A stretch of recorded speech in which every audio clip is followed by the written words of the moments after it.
Hello, c'est HR, votre chroniqueur. Alors aujourd'hui, je vais vous parler de la série Tulsa King avec Sylvester Stallone, une création Taylor Sheridan.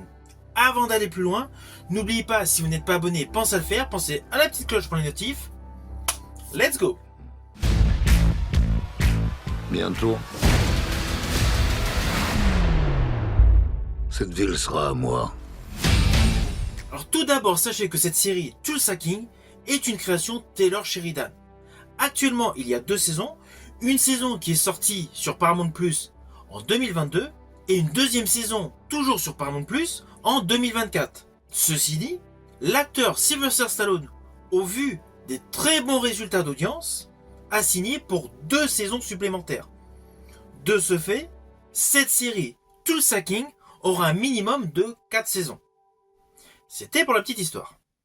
Alors pour rappel concernant l'histoire, Sylvester Stallone interprète Dwight Manfredi qui est sorti de prison. Ça c'était dans la saison 1, le tout début de la saison 1. Il a effectué 25 ans dans une prison de Pennsylvanie.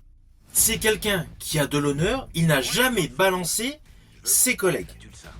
Ainsi, il pense sur le fond de pouvoir réintégrer son poste à New York, mais les choses ont changé, la direction du banditisme de New York a changé, et il est obligé, il est muté on va dire, à Tulsa. Tulsa, coin totalement isolé, où petit à petit il va se monter un empire autour du cannabis.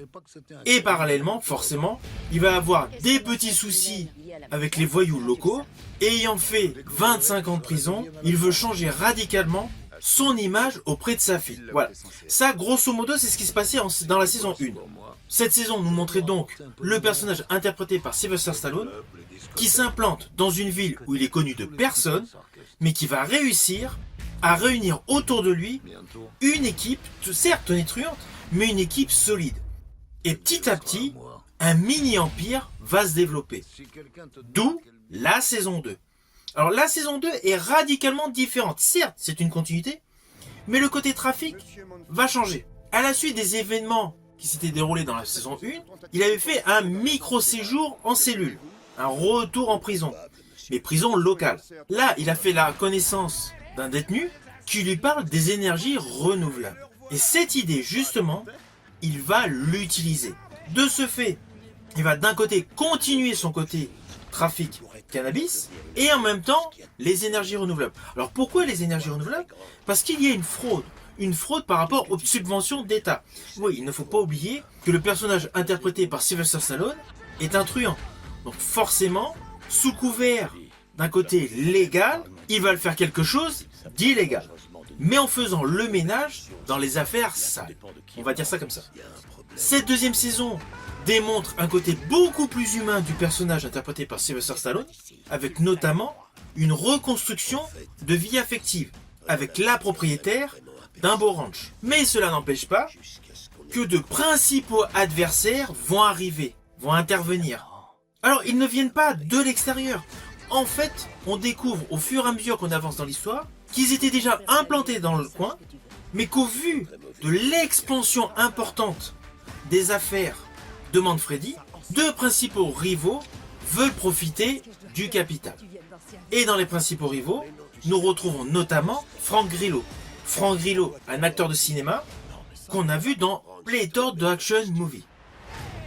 Néanmoins, pour le moment, dans cette saison 2, les scènes d'action réunissant Stallone et Grillo sont quasi inexistantes. On est davantage sur une posture de réflexion à la manière des Sopranos jadis. On est vraiment sur une série mafieuse, où ce qui est mis en avant est la réflexion, les subterfuges, le business plan. Cela n'empêche pas qu'il y a de très belles scènes d'action, mais elles sont éparpillées.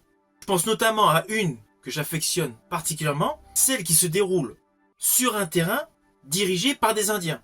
Ça se passe en plein jour, pas mal de personnes viennent déambuler et détruisent justement les installations d'énergie renouvelable. Voilà, cette scène d'action, je l'ai particulièrement aimée. Tout comme une autre, mais qui est radicalement dans la frime, on va pas se mentir, elle se passe de manière nocturne. Il y a une confrontation où justement là, Sylvester Stallone est au centre de la scène d'action. Mais en dehors là de ces 2 gros moments d'action sur l'ensemble de cette deuxième saison, c'est majoritairement le côté mafia qui est mis en exergue dans cette série. Sur la globalité de ces 2 premières saisons de Tulsa King, la première était plus pour installer les personnages de manière conséquente, de manière solide, avec des lignes narratives parfaitement écrites.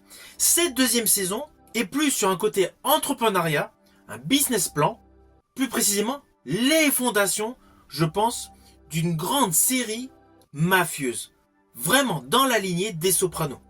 Je pense que Stallone, au vu de son âge, a prévu de faire de nombreuses saisons avec ce personnage Manfredi afin de toujours se retrouver à l'écran. Ceci dit, Sylvester Stallone est totalement impérial dans cette série. Il colle parfaitement. Et même ses acolytes au tempérament assez hétéroclite, je pense à celui qui va diriger un magasin de voitures, à la hackeuse, enfin bon bref, tout le staff qui est autour de lui est assez hétéroclite, mais colle avec l'histoire. Ce n'est pas une série qui se prend au sérieux, mais c'est une série qui exploite, qui met en exergue un potentiel scénaristique qui colle à la réalité. Cette ville sera à moi. Si quelqu'un te demande quel métier je fais, tu réponds que je suis un industriel. Qu'est-ce que ça veut dire? Bah, c'est le but de la manœuvre. Alors naturellement, si vous ne connaissez pas cette série Tulsa King, je vous invite à découvrir les 2 saisons. Surtout qu'elle est parfaitement réalisée, parfaitement interprétée, et le final de la seconde saison, qui se déroule dans la chambre du personnage interprété par Sylvester Stallone, est époustouflante, car on se dit, mais dans quelle direction va la série? Si vous avez aimé ma vidéo, n'oubliez pas, petit pouce vers le haut, pensez au partage.